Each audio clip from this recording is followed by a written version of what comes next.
acclamer pour Jésus.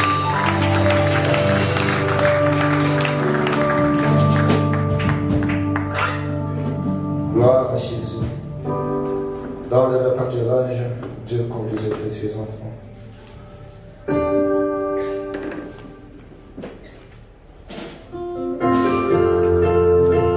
Nous allons avec nos mains. Dieu nous conduit grand cap dans le prochain.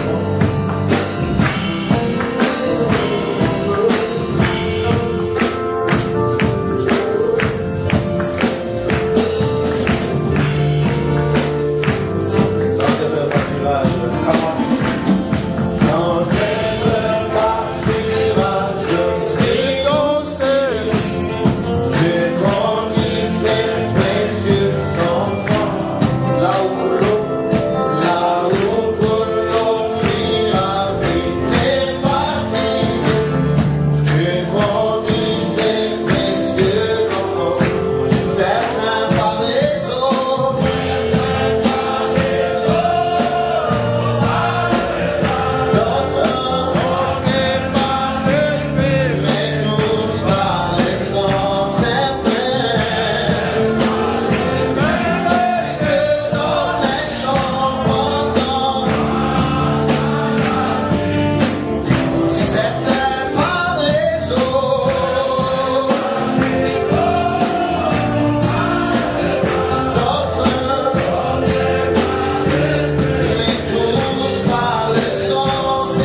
Pendant que nous sommes debout, on peut profiter, lire directement la Bible.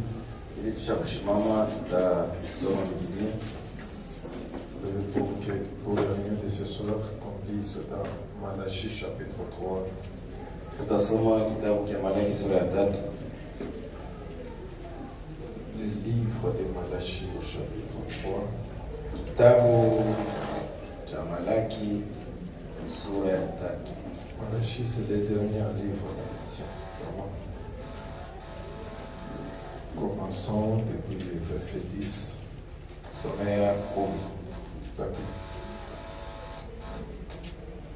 Apportez à la toutes les dîmes, Leteni zaka zote kwa gala, afin qu'il y ait de la nourriture dans ma maison. Ili muwe chakula nyumbani mwangu. Apportez-moi, mettez-moi Munijaribu kwa njia ile sasa, dit l'Éternel des armées. Bwana wa majeshi anasema. Vous verrez si je n'ouvre pas pour vous les églises des cieux. Mtaona kama sitawafungulia nyinyi madirisha ya mbingu Pas sur vous la bénédiction na kuwamwagia nyinyi baraka hata pahali hapata kuwa kuipokea. pour vous, je menacerai celui qui dévore, Nami nitakemea mkulaji kwa sababu yenu, et il ne détruira pas les fruits de la terre. naye hata jaribu matunda ya Et nchi la yenu, vigne ne sera pas stérile dans vos campagnes. wala mzabibu hautatupa matunda yake mbele ya wakati Dit wa shambani. l'Éternel des armées.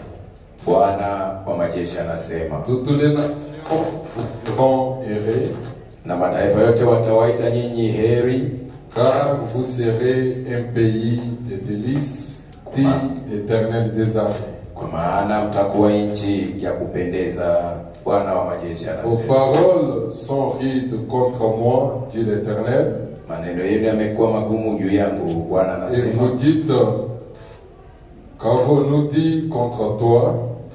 Hata hivi mnasema, katika nini tumesema juu yako? Vous avez dit, c'est en vain que l'on sert Dieu. Mmesema ni bure kumtumikia Mungu. Qu'avons-nous gagné en observant ses préceptes Na faida gani tumepata kwa kuchunga agizo lake et à marcher avec tristesse na kutembea na huzuni mbele ya Bwana wa à majeshi? cause de l'Éternel des armées? Bwana wa majeshi.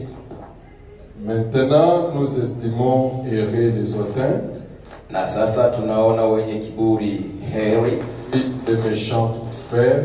kweli wenye kutenda maovu wanasitawi. Oui, ils tentent Dieu et ils échappent. Kweli wanajaribu Mungu na wanaokolewa. Alors, ceux qui craignaient l'Éternel se parlèrent l'un à l'autre. Alafu wenye kuogopa Bwana wakasemezana. L'Éternel fit attentif et écouta. Bwana akasikiliza, akasikia. Et un livre de souvenirs fut écrit devant lui.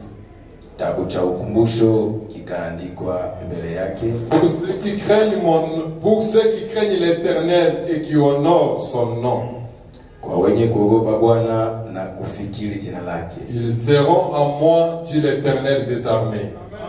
Nao watakuwa wangu, Bwana wa majeshi Ils anasema. m'appartiendront au jour que je prépare.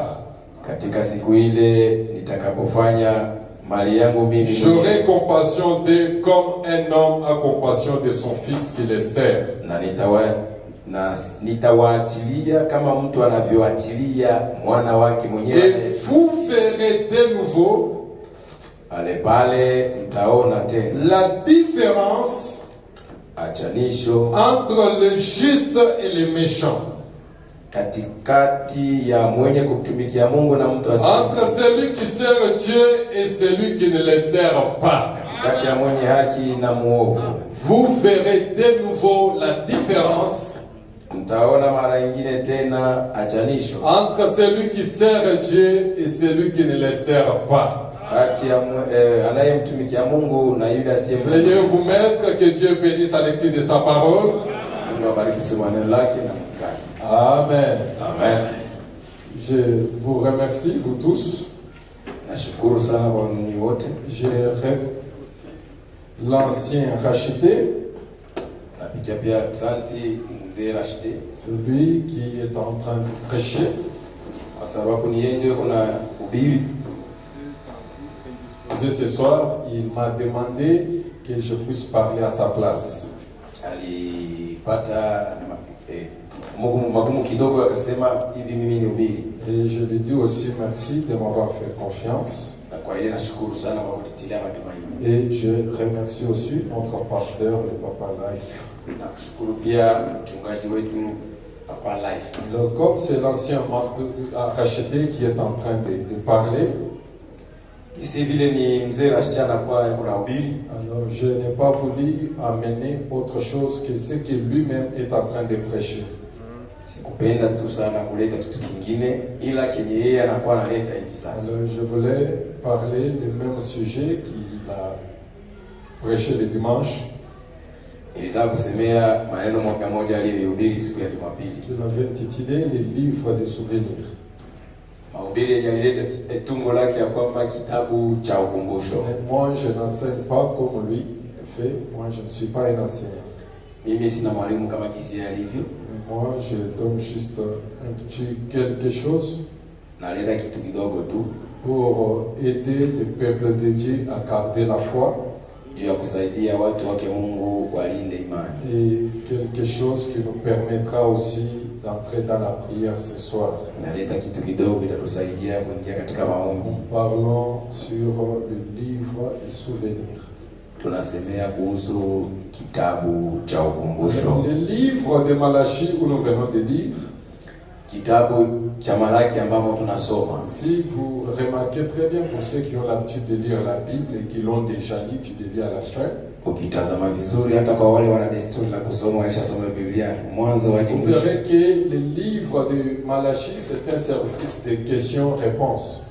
Taona kitabu cha Malaki inakuwa kama vile ibada ya swali na jibu. Et les commentaires sur la Bible nous disent Mwandishi wa Biblia mwenye anafasiria que anasema ce livre a été écrit pendant la période de crise.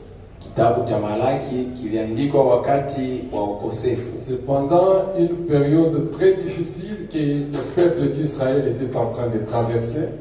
Ilikuwa ni wakati ambao Israeli alikuwa katika magumu sana. Et il n'y avait pas dans le pays un prophète par qui il pouvait consulter Dieu.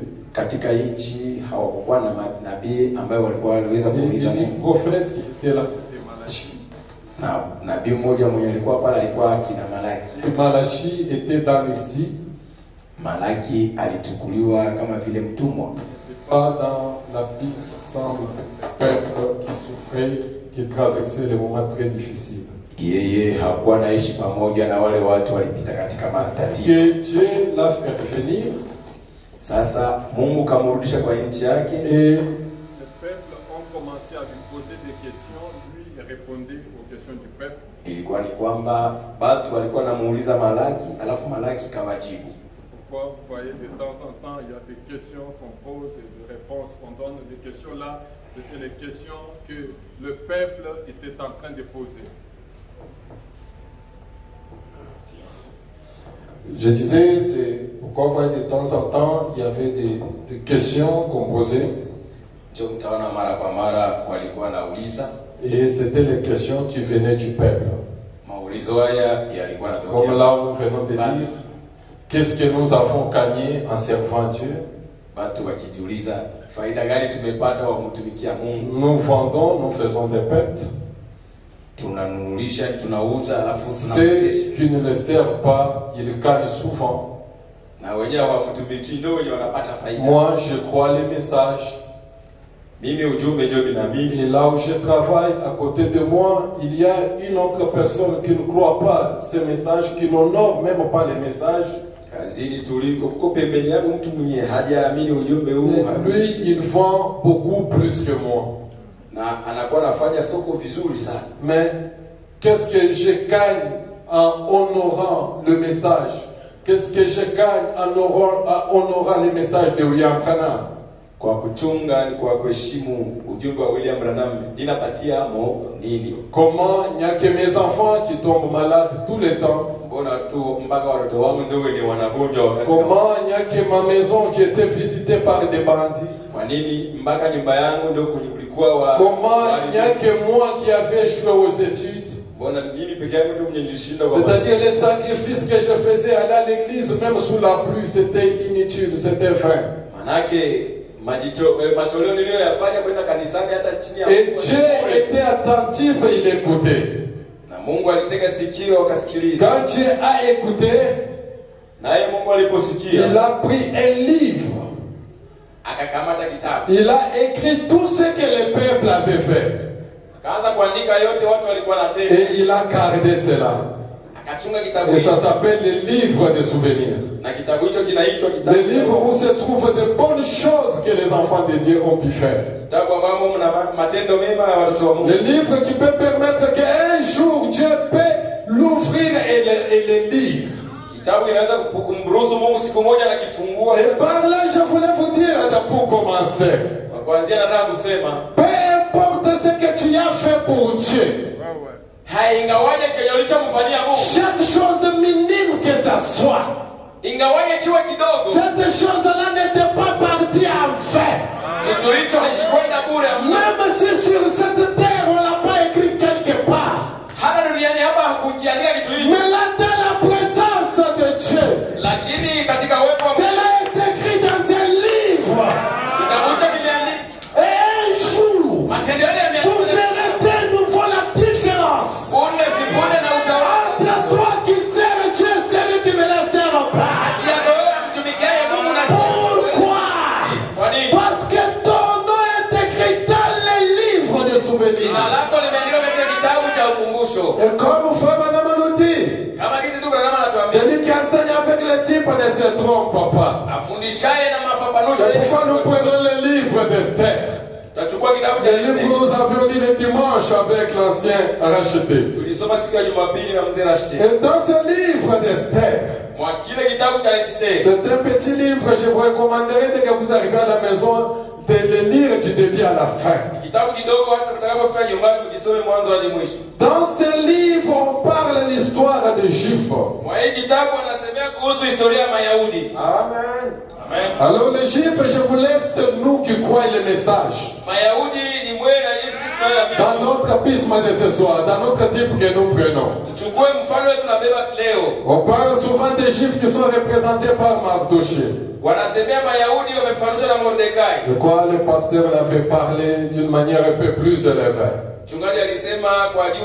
Maintenant nous le parlons de notre manière. Alors tous les Juifs nous représentent les véritables croyants que vous êtes, que nous sommes nous tous.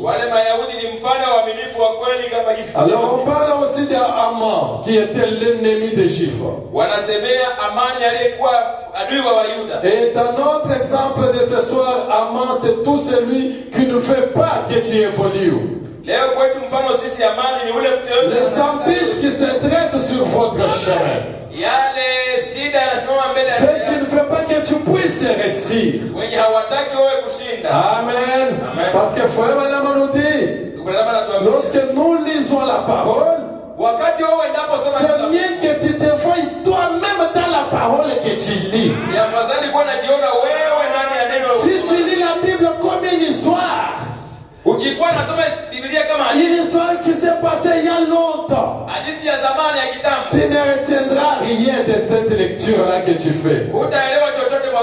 Mais chaque fois que tu lis, pose-toi la question, je me retrouve où ici? Et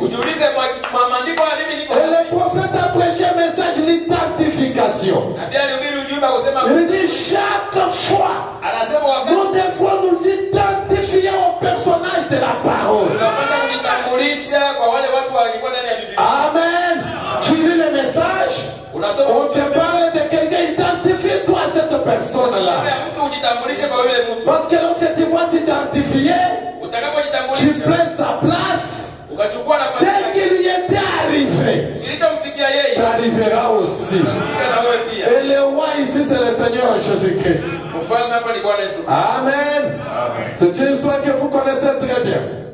tunajua vizuri. Les Juifs étaient dans un pays qui n'était pas le leur. Mayahudi walikuwa katika nchi isiyokuwa Le roi Asuris avait un grand royaume Mfalme Asweri alikuwa na utawala kubwa qui sana. commençait depuis l'Inde jusqu'à l'Éthiopie. Ilianza tangu Wahindi mpaka Et ce Ethiopia. royaume était subdivisé à 127 provinces. Aligawanya utawala wake kwa majimbo Et dans chaque province, il y avait un gouverneur. Kwa kila jimbo mlikuwa Et liwali. c'est lui qui chapeautait le tout. Na ni yeye alikuwa anatawala yote. Alors un jour, il est arrivé au sommet de son pouvoir. Siku moja akafika mwisho ya Il a appelé sa femme qui était Vasti akaita mkewe pour qu'il vienne se présenter devant le peuple. ili aje na kusimama mbele ya umma. Alors là, on voulait d'abord tirer quelque chose. Hapo tulipenda kuibaki kitu. Vous voyez que le roi avait organisé une fête.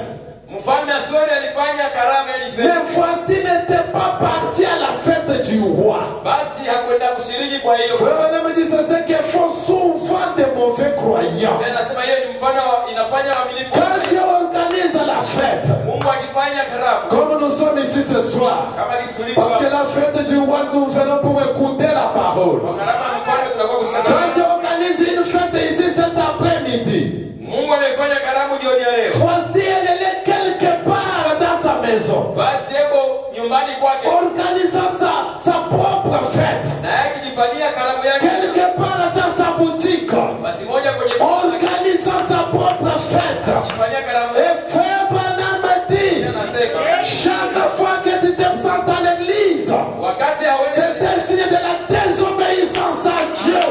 kama kumtii Mungu. Amen. Tu fais la même chose que Vasti avait fait. Unafanya kadhalika aliyoifanya Et Basi. quand on lui a dit de venir, Wakamuita elle refusa. Basi akakataa. Elle a refusé de répondre à l'appel du roi. Akakataa aliko ya mfalme. Et après la fête, le roi rassemblait tout le monde. Na baadaye mfalme akawaita wote pamoja. Quelle loi on peut appliquer à cette femme? Tutatumia kanuni gani Elle a kuhusu? refusé de répondre. Amekataa kunijibu. Ainsi que ses conseillers l'ont dit. Almashauri akamwambia Ce qu'il a fait, il a donné un mauvais exemple pour tout le monde dans le pays. anachokitenda ameleta mfano mbaya kwa Alors wote. ce qu'on doit faire, Tutafanya cette nini? femme mérite d'être répétée. Bibi huyu afadhali Et qu'on cherche une autre femme. tutafute bibi mwingine. C'est ainsi qu'on l'a fait répéter. Wakamfukuza. Et le roi devrait choisir une autre femme. Ilibidi mfalme achakule bibi On mwingine. a dit on doit rassembler toutes les filles vierges dans le pays. Wakusanye mabikira wote, mabibi wote, On mabikira les encadre quelque part. wote, watayarishe fasi moja. Et le roi puisse choisir parmi ces filles-là celle qu'elle aimera, qu'elle trouvera grâce. Na kati yao wale wafulana mfalme atachagulia mmoja. Et Mardochée, comme il était comme esclave dans ce pays, Mordekai alipokuwa kama mtumwa mwa ile nchi, il était sentinelle à la porte. alikuwa mlinzi mlangoni. C'est ainsi qu'il est allé aussi proposer à Esther. Il avait dans sa maison sa nièce qui s'appelait Esther. Nyumbani mwake alikuwa na mwipwa yake, jina yake Esther. Il lui a dit, tu peux tenter aussi la chance. Na wewe pima kwanza. Mais quand tu y vois une chose, Haleluya. ne dites pas que tu es juif. Yenye nakwambia usiseme wewe ni Myahudi. Parce que nous sommes mal vus ici. Maana sisi hapo wanatuona Si vibaya. on découvre ta race, Wakishafungua sema wewe ni tu Myahudi, seras écarté. watakupiga pembeni. Garde secret. Chunga ile. Ne dites même pas que tu as des parentés avec moi. Usiseme hata sema wewe ni mpwa wangu. C'est ainsi qu'Esther est partie Esther akaenda. et elle a été choisie comme la reine. Yeye aliyechaguliwa kuwa Et malkia. maintenant, je voulais que vous remarquiez une chose. Nataka uone kitu kimoja. Dieu avait un objectif avec Esther sur la terre. Mungu alikuwa na lengo limekuwa Dieu avait une vision avec Esther. Mungu alikuwa na onyo fulani. Et la vision de Dieu sur Esther, Onyo ya Mungu mbele ya Esther. c'était qu'un jour, Alipenda siku moja Esther deviendra une reine. Esther atakuwa malkia. Mais regardez, Tazama. avant que Esther soit reine, Kabla Esther kuwa bibi ya on mfalme, l'apporte de leur pays. Il se retrouve dans un pays qui n'était pas le leur. wakamkamata kwa kwenda nje ya nchi yao. Ikakuwa Cela ne pouvait pas empêcher la vision que Dieu avait sur elle. hata vile haikuweza kuzuia onyo Mungu Et alikuwa. frère Branham dit, et rien ne peut pas empêcher la vision de Dieu sur vous. Hakuna kitakachozuia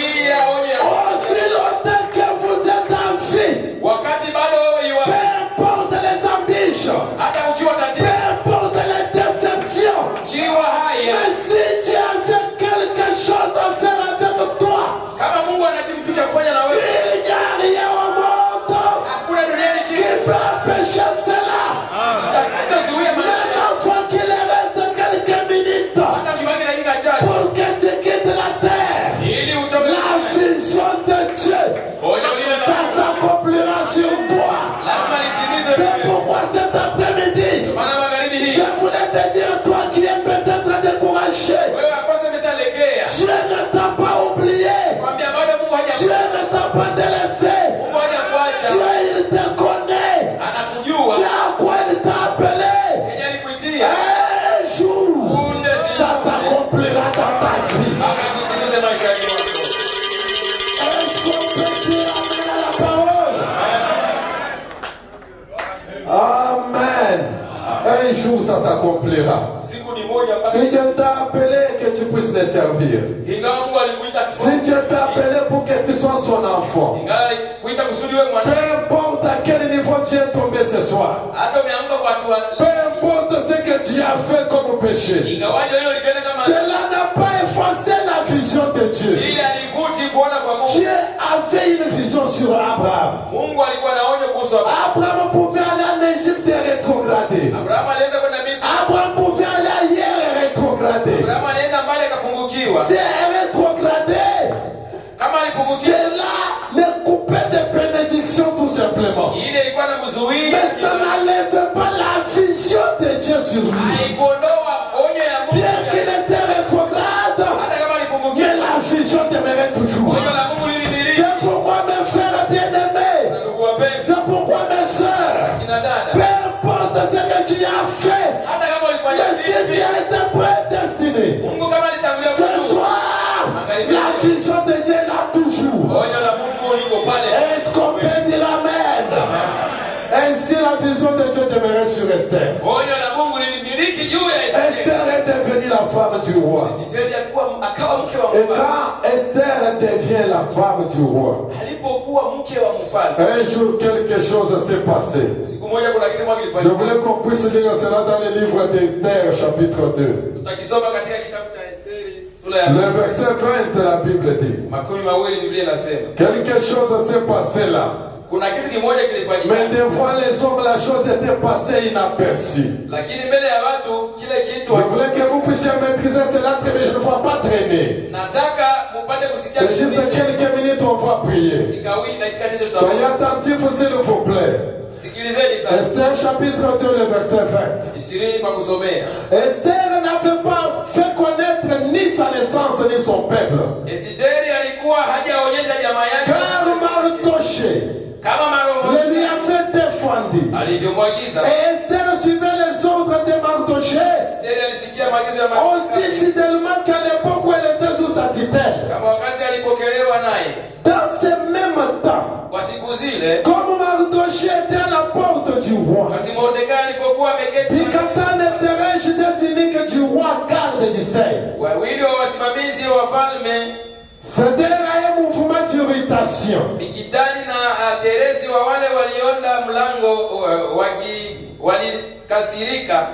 C'était un mouvement d'irritation. Ils voulaient porter la main sur le roi Assyrus. Mardoché eut la connaissance de la chose. Et en informant la reine. Et la reine l'a redit au roi. De la part de Mardoché. Le fait a été vérifié. Et trouvé exact. Les deux ennemis firent pencher à un roi.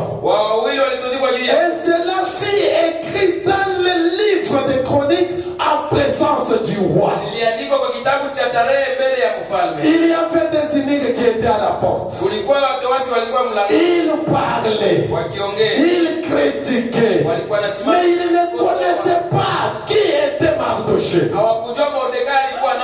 Mardoché était le genre de croyant. Même à l'église, personne ne pouvait tirer les gardes sur Mardoché. C'était le genre de croyant où l'homme pouvait dire un élément net. Mais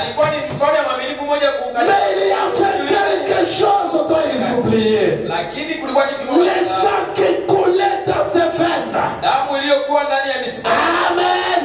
Et quand Mardoché écoutait, il est allé dire à Esther, tu sais, il il y a dans les royaumes des cyniques, Katika ufalme mna watawasi wawili, Ikatan et Teresh, Ikateri na Teresi. ils ont fait leur plan pour tuer le roi. Wametunga sema wawe mfalme. Et Esther voit, Esteri akaenda. il dit au roi, Akamwambia tu mfalme, vois la sentinelle qui est à la porte. unaona yule mlinzi aliye mlangoni? M'a dit, Akaniambia tel. fulani na fulani. On mène les enquêtes, on trouve que c'était vrai. Wakafanya upelelezi na kujua ilikuwa ni kweli. On prend les deux ennemis qu'on les tue. Kuwachukua wale wawili Et on écrit cela dans les livres de souvenirs. wanawaua na kuandika kwenye kitabu cha. On écrit cela dans les livres des chroniques. Wakaandika katika kitabu. On écrit cela dans les livres des annales. Wakaandika katika kitabu. On dit à telle date, le roi allait mourir. Mais grâce à un certain Mardoché, oh mes frères, laissez-moi vous dire, dès le jour où on a écrit le nom de Mardoché dans les livres, Mardoché n'était plus le même qu'il y a fait longtemps. Ce jour-là, Mardoché avait changé. Parce que son nom figurait déjà dans les livres de souvenirs. Dès qu'on écrit ça, Mardoché était toujours à la porte. Personne n'a pas fait de cas de lui. C'est pourquoi chaque fois quand tu veux faire quelque chose pour le Seigneur, ne fais pas quelque chose pour être acclamé. On peut t'acclamer par les hommes, mais si Dieu ne t'acclame pas, quand tu fais quelque chose, que la chose puisse plaire à Dieu. Est-ce qu'on peut dire amen à la parole? Personne n'a pas su ça. Mais une chose qui était vraie, on avait écrit le nom de Mardoché dans les livres. Et après Dieu élève Aman, qui était l'ennemi des Juifs. Aman devient le premier ministre du royaume. Il donne même les lois. Quand je passe, que chaque personne s'agenouille devant moi. Et quand Aman passait, tout le monde s'agenouillait sauf Mardoché. Et les gens commencent à faire des remarques à Mardoché. Toi, tu ne t'agenouilles pas lorsqu'Aman passe. Il dit non, moi je suis un juif. Moi j'adore le nom du Seigneur Jésus-Christ. Moi je me fais baptiser au nom du Seigneur Jésus-Christ. Moi vos jeux là je ne participe pas à ça. Moi les jeux de foot je ne m'étonne pas à ça. Je n'adore pas ces dieux là de ballon. Moi j'adore qu'un seul Dieu, c'est le Seigneur Jésus-Christ. Et c'est ce qui est à moi. On dit ok. On part, on dit à Aman. Aman dit c'est vrai. Je vais vérifier. Aman vérifie quand il passe. Mardoché ne s'agenouille pas. Mardoché était toujours là, calme, intact, net. Aman dit, il est de quelle race? Il est de quelle tribu? On lui dit non, c'est un branamiste. C'est un juif. Alors ainsi tous les juifs seront tués. Au lieu que je les tue lui seul, le 14 décembre, je vais les tuer tous. Aman voit auprès du roi. Oh roi, dans ton royaume, il y a un peuple qui a des lois différentes de votre. Ce peuple-là dans leur église, ils ont une photo d'un homme avec la colonne de feu sur la tête.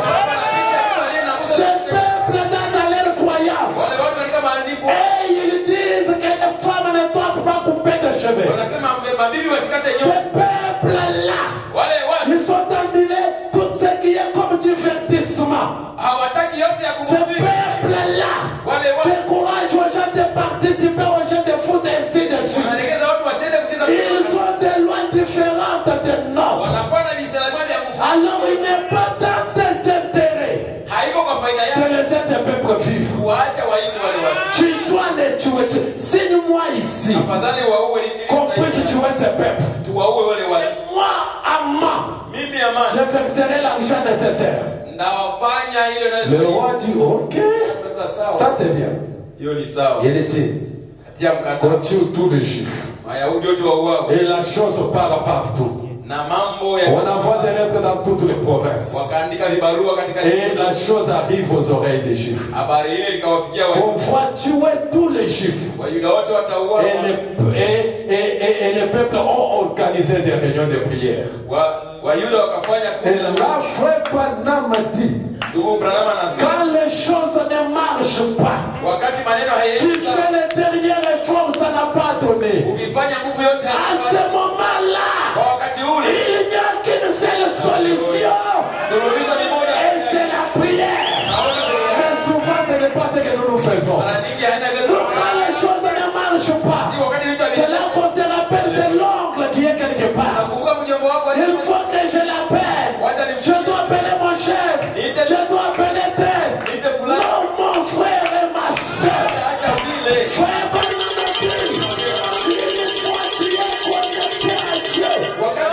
une fois tu crois à Dieu, je prends un téléphone et te donne. Et chaque fois que tu es devant une difficulté, appelez le ciel.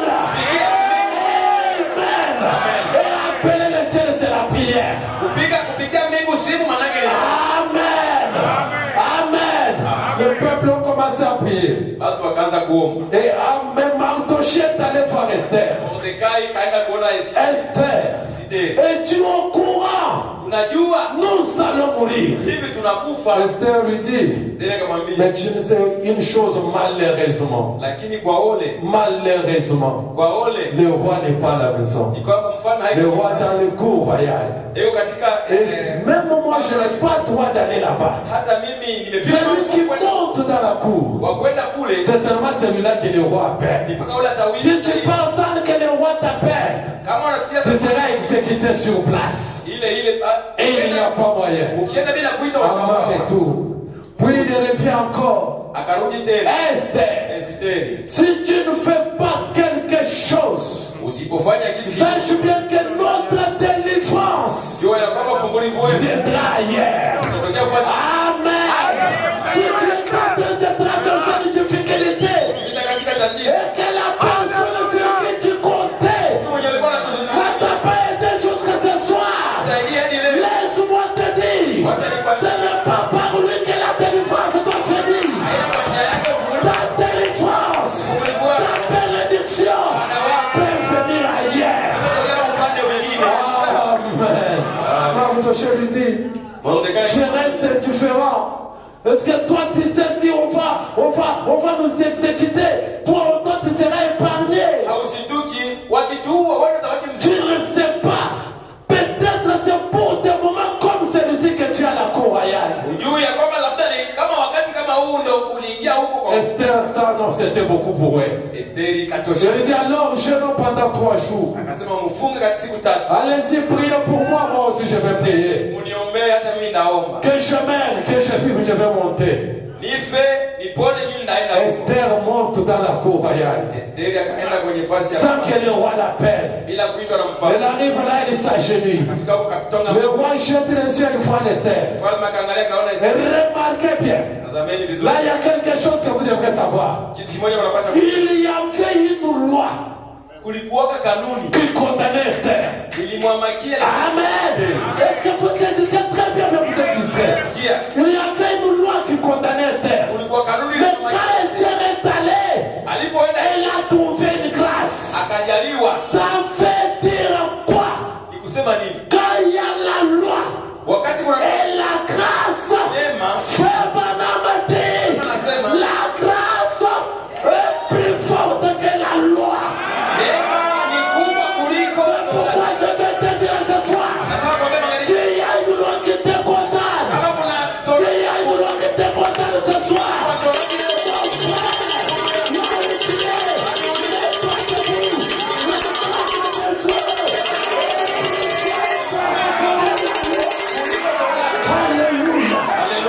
Alléluia. La grâce est plus forte que la loi. Il y avait une loi qui le condamnait. Mais Esther trouva la grâce. Je vais te dire, peut-être il y a aussi une loi qui te condamne ce soir. Mais frère, on m'a dit, la Bible dit, venez à moi. Pour tous qui sont fatigués et chargés, je vous donnerai du repos. Alléluia. Alléluia. Il y a une loi qui te condamne. Tu sais que c'est à cause de ton péché que tu traverses ceci. Cela, c'est la loi. Mais au-delà de la loi ce soir, il y a une grâce. Tout celui qui viendra à moi, je ne le rejetterai pas. Tu peux venir ce soir. Et le roi dit à Esther, quand il regarde Esther, la Bible dit Esther trouva grâce. Le roi lui tendit le bâton. La Vierge. Esther fiche. Et le roi lui dit, Esther, qu'est-ce qu'il y a? Qu'est-ce que tu as besoin? Même si c'est la moitié de mon royaume, je vais diviser de la donner. Esther dit, je vais seulement te demander une chose, que tu viennes avec Haman dans la fête que je préparais pour vous. Le roi dit tout de suite, allez appeler Haman. On appelle Haman. Il va avec lui dans la fête. Il mange. Il termine. Il sort. Mais dès qu'il sort, dans la fête, le roi demande encore à Esther, qu'est-ce que tu as besoin? Si c'est la moitié de mon royaume, je vais te donner. Esther dit, si j'ai trouvé grâce à tes yeux, venez encore demain dans la fête que je vais organiser avec Haman. Haman était très joyeux. Il sort, il retourne chez lui. Mais il voit Mardochée à la porte. La colère lui monte. Frère Madame dit, c'est ça l'homme. L'homme va taillir. Tu n'as rien fait, mais il va taillir. Frère Madame dit, pour aimer, il faut être tué. C'est pourquoi un chrétien ne peut pas haïr son frère. Si tu haïs ça, c'est Satan. Un cœur mauvais. Amen. Dans son cœur, quelque chose lui faisait mal. Et il part chez lui, il dit, il appelle sa femme Zeresh et les autres, il dit, aujourd'hui même la reine, la première dame, je gagnais sa confiance. Dans la fête qu'il a organisée, il n'y a que moi, celle qui était invitée. Moi et le roi, on était au même à l'honneur. Alors quand je suis sorti de la fête, dès que j'ai vu Mardochée, je n'étais pas tranquille. Je n'étais pas tranquille. Il y a encore une autre fête demain. Et Mardochée, sa femme lui dit, pour que tu sois à l'aise dans la fête de demain, alors on peut préparer une croix ici. Très tôt le matin, tu vas prendre Mardochée. Et le soir, tu iras dans la fête calmement. Une bonne idée. On monte la croix pour Mardochée. Et pendant que la réunion s'est passée au quartier général d'Amman, nous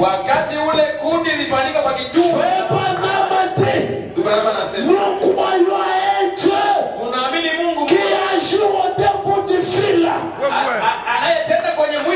Laissez-moi lire d'abord quelque chose. Cette même nuit-là, soyez attentifs, c'est là où mon message commence. La même nuit, Haman était en train de chercher comment tuer Mardochée.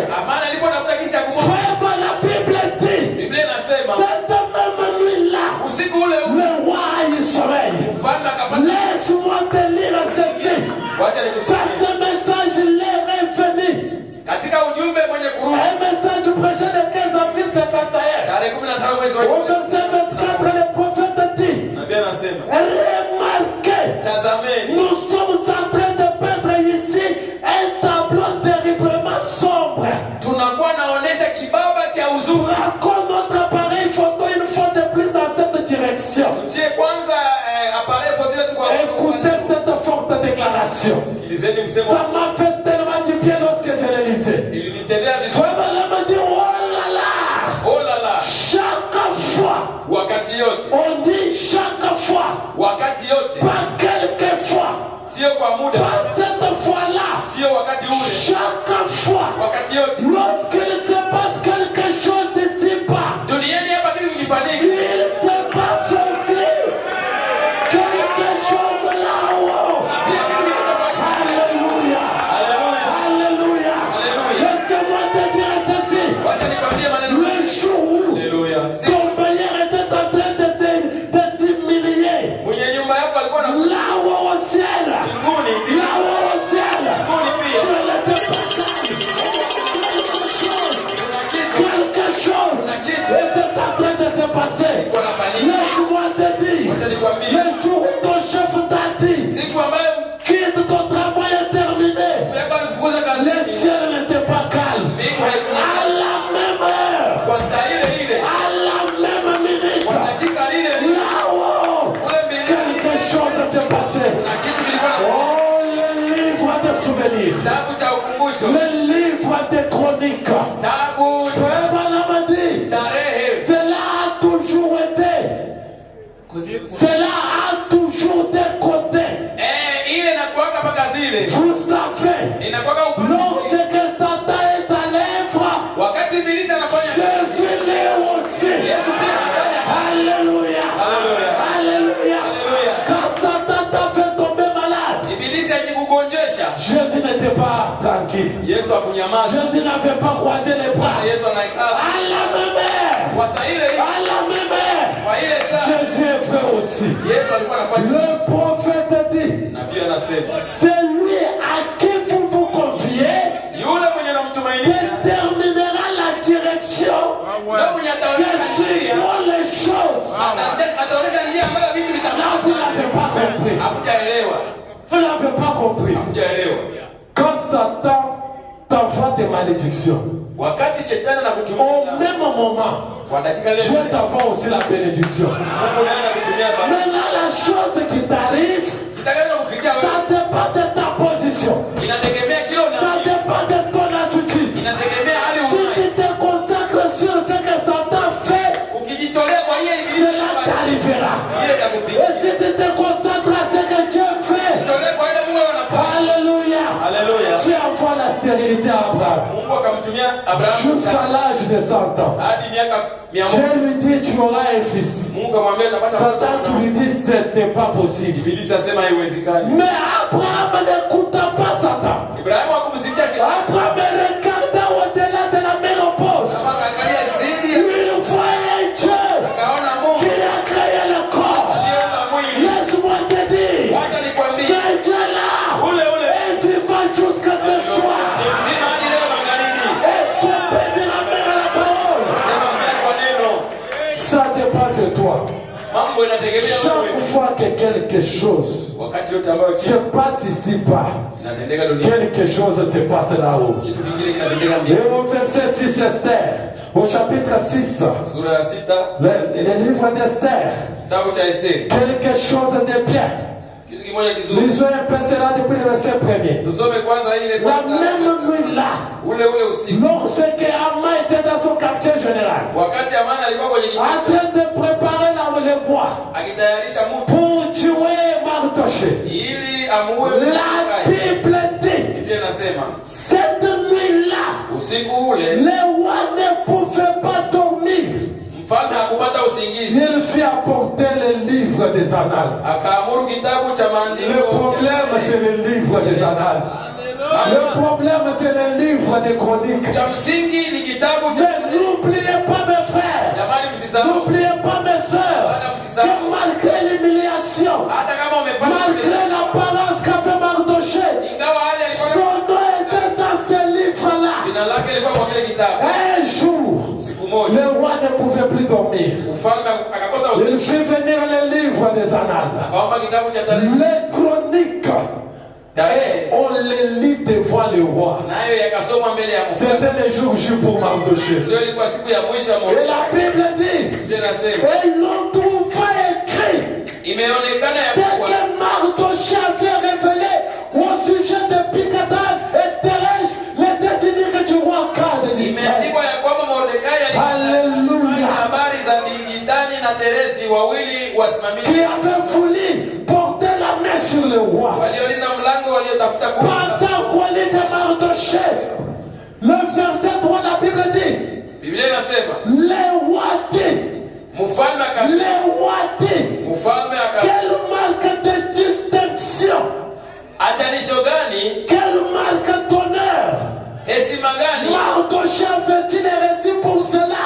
na jaa gani Mordekai alipata kwa On lui dit, il n'y avait rien réussi, répondit ceux alafu watumishi wa qui mfalme servaient le roi. waliomtumikia wakasema hakufanyiza kitu. Tel jour, Siku gani? il y avait la pluie. Siku fulani Cette fille que tu vois était partie à l'église sous la pluie. huyu binti unaona alienda Alors que les autres étaient restés à la maison en train de suivre la télévision. mabinti wengine wakabaki nyumbani Le roi dit, mais quelle marque de distinction l'honneur elle avait reçu? haja ya heshima ni ipi? On dit, n'avait rien reçu. Hawajatendewa. Alors le roi dit, Mfalme akasema qui est dans la cour? nani aliye katika Alors, mfalme? Aman était venu dans la cour très tôt le matin Nani Amani alikuwa kwa pour kiwanja demander l'autorisation de pendre Mardochée. ili aombe ruhusa wa Oh, voilà comment tu fais les choses. Tazameni hizi Mungu. Aman était venu demander l'autorisation Amani alikuwa kulo pour tuer Mardochée ce jour-là. tundike Mordekai kwa siku ile. On lui dit qui est dans la cour. Nani aliye kiwanjani? Aman était venu Amani alikuwa dans la cour extérieure de la maison du roi katika kiwanja pour cha demander au roi de faire pendre Mardochée au roi qu'il avait préparé. kwa kuomba ruhusa Mordekai atundike. Les serviteurs lui répondirent, c'est Aman qui est dehors. Watumishi wa mfalme akamjibu, tazama Amani Faites-les anasimama kiwanjani. entrer. Mfalme akasema Faites-les entrer. muingize. Aman. Amani akaingia. On lui pose la question. Wakamuuliza. Qu'est-ce qu'on peut faire? C'est le roi qui demande à Aman. Mfalme anaanza kuuliza sasa Amani. Qu'est-ce qu'on peut faire? Amani tufanye À un homme que le roi veut honorer. tutamtendea nini mtu ambaye mfalme anataka kumheshimia? Aman réfléchit d'abord. Amani Qui autre que ce roi peut honorer en dehors de moi? unawaza ndio yule watapatia heshima kama haina Là, je comprends que maintenant c'est moi. mimi naona sema ni nyinyi Parce que wanatafuta ce soir, on doit aller encore dans la fête. Kwa jioni hii tunaenda kwenye karamu. Là, il n'y a pas l'autre que moi. Hakuna mwingine ila mimi tu. Il dit, c'est lui que le roi veut honorer. Mtu ambaye mfalme anapenda Qu'on kuheshimia. prenne les habits du roi. Qu'on habille cet homme-là. Wakamate mavazi ya mfalme. Qu'on prenne la couronne du roi. Wewe taji ya Qu'on mfalme. la pose sur la tête de cet homme. Kumtwika ule mtu. Et que l'homme le plus important du royaume Mtu mwenye anasikia sana mfalme commence à marcher à bien tenir la corde du cheval. akamate kamba ya punda. En train de crier. Aanze kulala. C'est ainsi qu'on fait à l'homme que le roi veut honorer. Anaheshimia mtu C'est ainsi qu'on fait à l'homme que le roi veut honorer. anamtendea mtu Le roi dit, mfalme akasema fais tout ce que tu viens de dire. mambo yote anasema hapa Ne néglige rien. usiache detail hata Ne moja. néglige rien. Hata kitu kimoja. Faites-le. Umtendee. On m'attendait pour dire faites-le pour. Watu wasiofanya. Faites-le pour. Ndio maneno haya. Mardochée. Mardochée. Haya mambo. L'homme que je compte tuer. Mtu mwenye anataka kumuua. Les paroles du roi, on ne les révoque pas. Masema mfalme haikataliwi. Mardochée était à la porte. Mordekai alikuwa Il mlangoni. voit son ennemi venir. Akaona hadi yote akaja. Mardochée, c'est quoi? Sasa ni nini? Maintenant, on veut me tuer. Anataka kunitunyika. Les habits royaux. Mavazi ya ufalme. On met roi. On met Mardochée.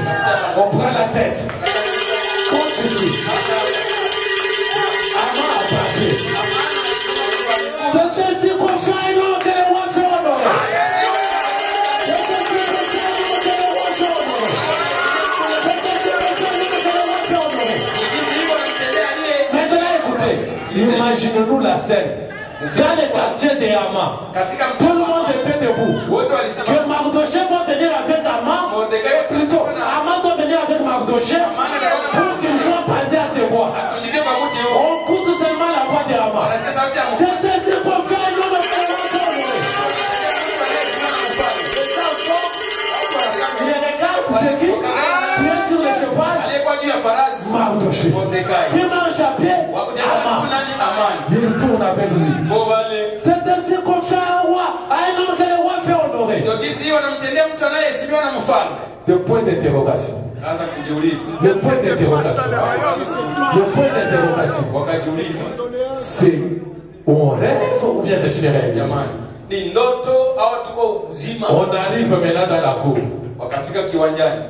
On fait descendre Mardochée. Wakashusha Mordekai. Maintenant, Aman se pose la question. Akajiuliza. Maintenant, je vais entrer ici. Le roi vient de l'honorer. Et moi, maintenant, je dis, donnez-moi cet homme que j'ai tué.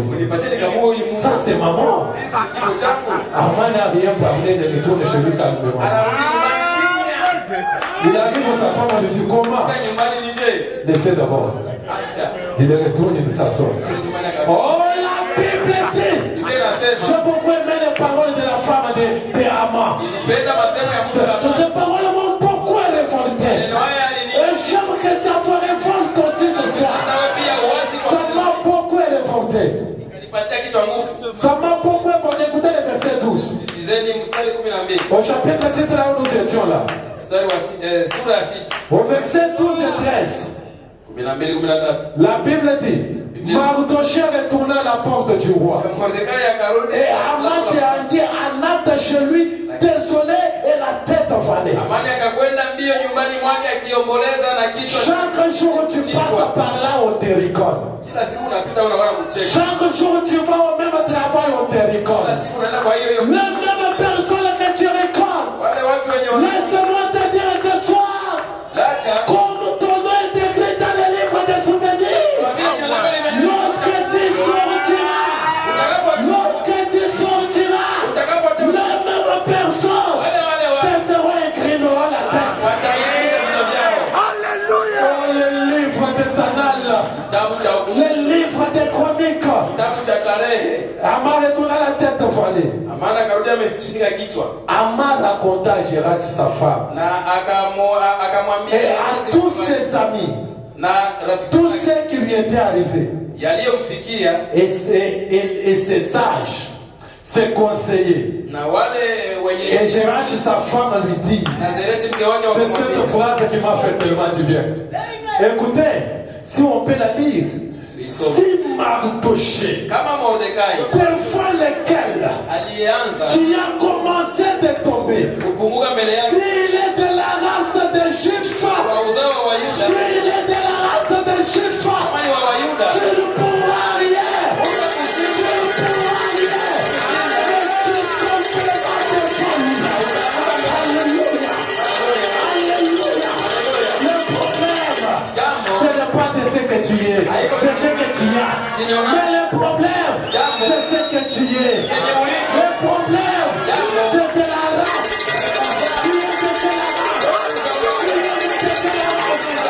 Tu es de la race. Laisse-moi te dire, on fait qu'échouer.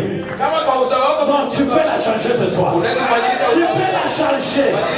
Je te propose une race où tu peux entrer. La race des Juifs. La race H.A.M. Dans cette race.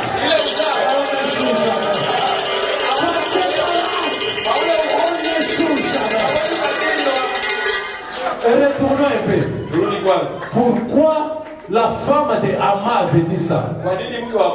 Parce qu'il y avait quelque part un livre de souvenirs où on parlait des Juifs. Si on peut lire un peu ces livres-là, écoutons ce qu'on disait des Juifs. Le livre des souvenirs. Ils ont encopé notre livre des souvenirs. Genèse chapitre 46 et 49 plutôt. Le livre des souvenirs. Le livre des souvenirs. Écoutez comment on parle des Juifs. Je suis au verset 8. Oh, je me sens du bien maintenant. Je me sens très bien. Très bien, Juif. Le livre des souvenirs a dit Judas,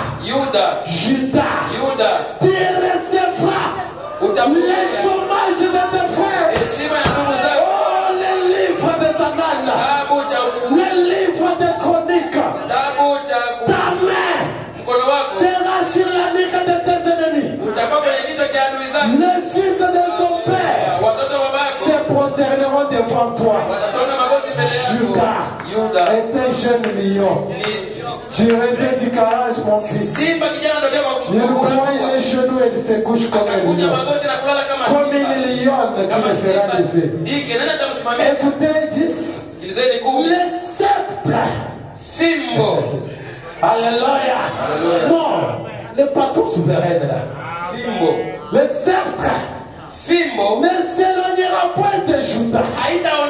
Ni le bateau souverain d'entre ses pieds. Jusqu'à ce que vienne le Shiloh. Bien que c'est Ama qui est au pouvoir. Mais le pouvoir n'était pas pour Ama.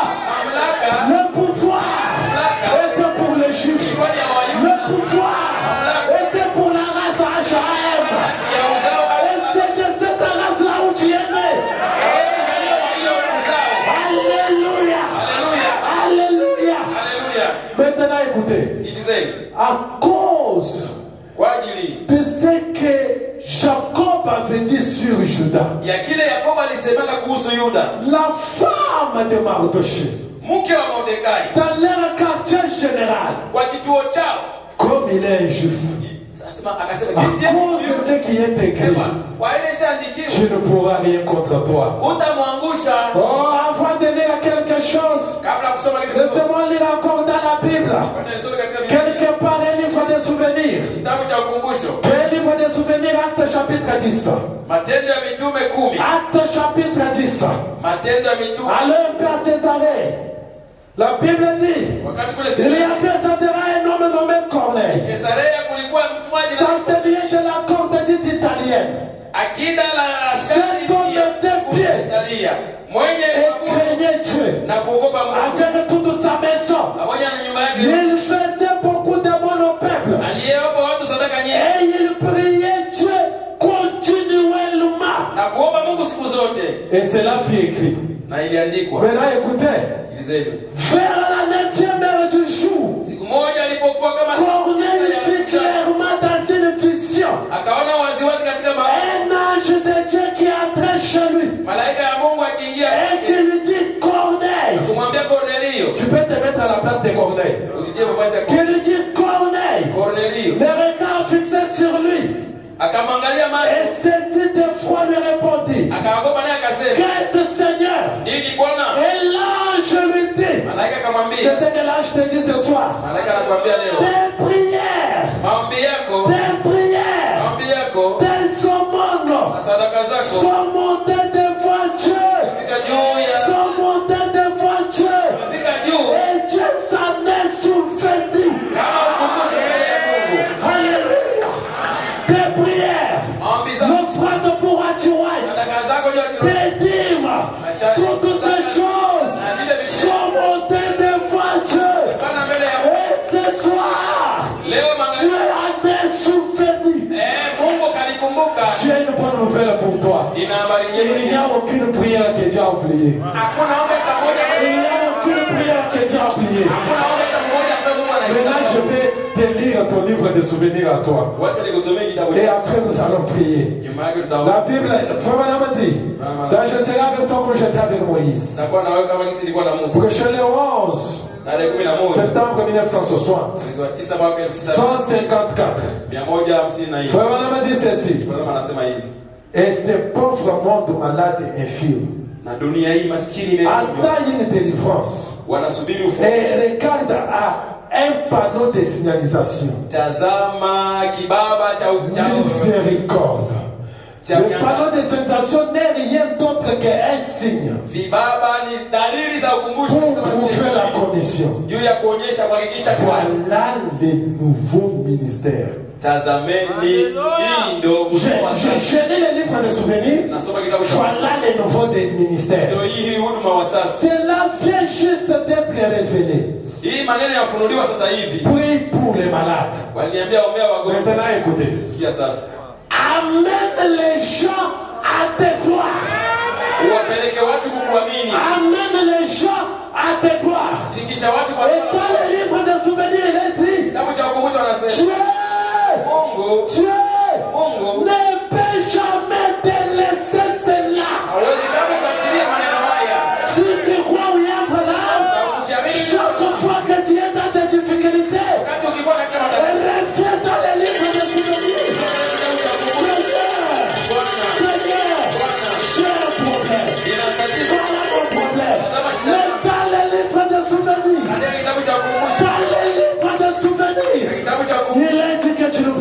jamais cela. Est-ce qu'on peut dire Amen? Et c'est de moi qu'il est question. Je crois cela. Bon, laisse-moi parler un peu de la commission. Un jour, Frère Madame allait tenir une campagne d'évangélisation quelque part. Et les gens l'attendaient sous la pluie. Ça fait beaucoup d'heures le prophète n'était pas arrivé. Les gens attendaient celui qu'ils ne connaissaient pas. Et Frère Madame est arrivé. Et personne ne le connaissait que c'était lui, Frère Madame. Il s'est faufilé aussi dans la foule. Et il y avait aussi un enfant qui était avec. Il était venu avec son père pour compter pour lui. Et quand l'enfant était en train de chercher, papa, et l'ange du Seigneur a pris cet enfant avec, il a conduit jusqu'à devant Yambana. L'ange a saisi, l'enfant a saisi Frère Madame. Il lui dit, monsieur, aidez-moi un peu, je suis un aveugle. Je suis venu ici pour que le prophète de Dieu prie pour moi. Il dit, quel prophète? Il dit, William Branham. Il dit, tu viens d'où? Moi, je viens de mon fils. Mais je suis venu pour que ce prophète-là prie pour moi. Et Frère Branham lui dit, dans ce temps où la médecine a tellement évolué, est-ce que tu crois que le prière de ce prophète peut t'aider? Il dit oui. J'ai écouté à la radio. Il avait prié pour un papa avec. Qui avait depuis 10 ans. Et aujourd'hui, ce papa-là peut lire sa vie. Alors, je suis venu pour qu'il prie aussi pour moi. Frère Madame lui dit, est-ce que réellement tu le crois? Tu le connais? Il dit, je ne connais pas cet homme. Mais une chose est vraie. Je crois une histoire qu'un certain ange qui lui avait parlé. L'ange qui lui avait dit, si tu es sincère,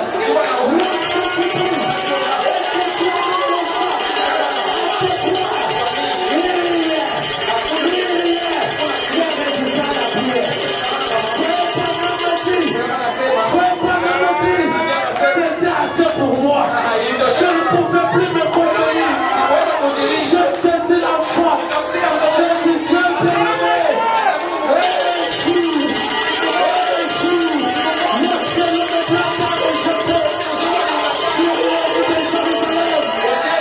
Il y avait une croix qui passait. Et derrière la croix, il restait les tablettes ensanglantées du portail. Personne ne t'a pas aidé. Mais il y a un homme noir. Il y a un homme noir. Il était à porter la croix. Et Frère Branham dit, je se souviendra toujours de ça. Quand il priait, la foi saute, il dit, je t'avais.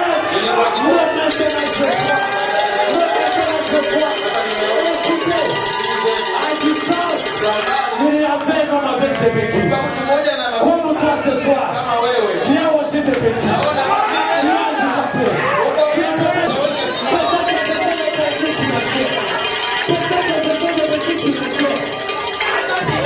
peut-être quel béquille que tu as ce soir, je ne sais pas. On peut pas observer. Il dit, Frère Branham, moi aussi je te connais. Frère Branham dit, tu crois la même chose que lui. L'enfant de l'homme dit oui. Frère Branham dit, chante tes béquilles.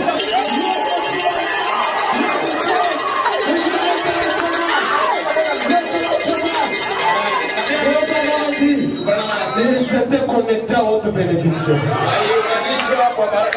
Maintenant il dit ceci, pendant que je te vais terminer. Il dit maintenant ceci. Dans ce message, oh je me sens très bien. Frère Branham dit, arrivera-t-il à Dieu de changer d'avis? Le verset descend. Il dit, c'est vraiment ma prière. Jusqu'à ce que nous nous référons. Que Dieu vous bénisse. C'est Frère Branham qui vous bénit. Et quand Frère Branham dit, Dieu est obligé obligé de prendre la parole de Yahweh. Allez la faire accomplir sur vous. Parce que les paroles d'un prophète, ce ne sont pas ses paroles. Dans Jérémie 1, verset 9, la Bible dit, je mettrai mes paroles dans ta bouche. Les paroles de William Branham sont les paroles de Dieu. Il dit que Dieu vous bénisse. Et maintenant, je vais demander à notre précieux frère Neville s'il fait le bien pour congédier cette belle assemblée. Maintenant, lisons dans les livres des souvenirs. Frère Branham a dit, Dieu vous aime chacun.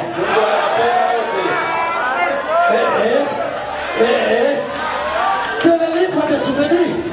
C'est ce qui a fait sauver Mardoché. Dieu vous aime chacun.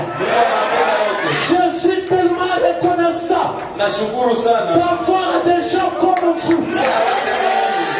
Quel serait mon message si je n'avais personne qui les croit? Voyez-vous le message de Frère Branham? Frère Branham a dit, quel serait mon message si je n'avais personne pour les croire? Et certains ici, vous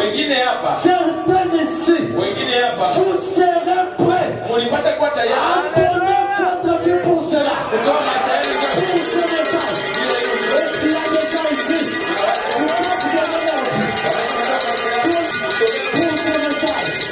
Le Branham a dit que Dieu vous aide. Chacun de vous. Mes prières sont faites comme vous.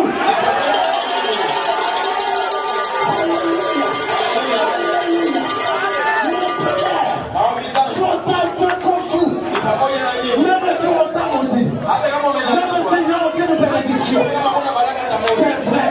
Mes bénédictions.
Donc moi je suis pauvre, je n'ai rien. Frère Branham a dit, tout.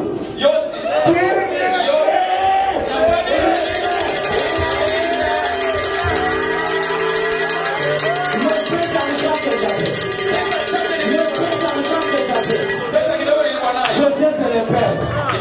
Frère Branham a dit,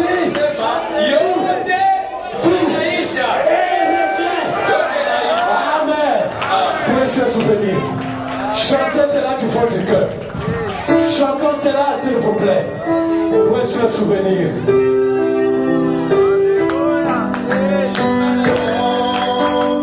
Que le prière de Frère Branham soit avec vous.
se souvenir ili kupatia ukumbusho za zamani, la manière de te servir. jinsi ya kutumikia. Seigneur, ce soir, Bwana, jioni ya leo nous te disons merci. tunasema asante Bwana, Nous t'adorons, tunakuabudu, nous te levons, tunakuinua, nous t'acclamons. tunakushangilia, À toi la gloire, tunakutukuza, à toi les honneurs, tunakurudishia heshima. toi qui vis au siècle des siècles. Wewe unayeishi kwa miaka na milele, Jésus-Christ est ton nom. na jina lako ni Yesu Kristo. Nous te disons sincèrement merci. Tunasema kweli asante, Merci pour la parole asante kwa neno, de ton serviteur. asante kwa mtumishi wako Tu as utilisé ce soir. uliyemtumia jioni ya leo. Notre Père et notre Dieu, Jina la Mungu, Seigneur Jésus, Bwana Yesu, notre prière, ombi letu amène-nous à la perfection. ni kwamba tufikishe kwa utimilifu. Près de la croix, Karibu na msalaba, ô agneau, mwana kondoo, enseigne-nous tes scènes.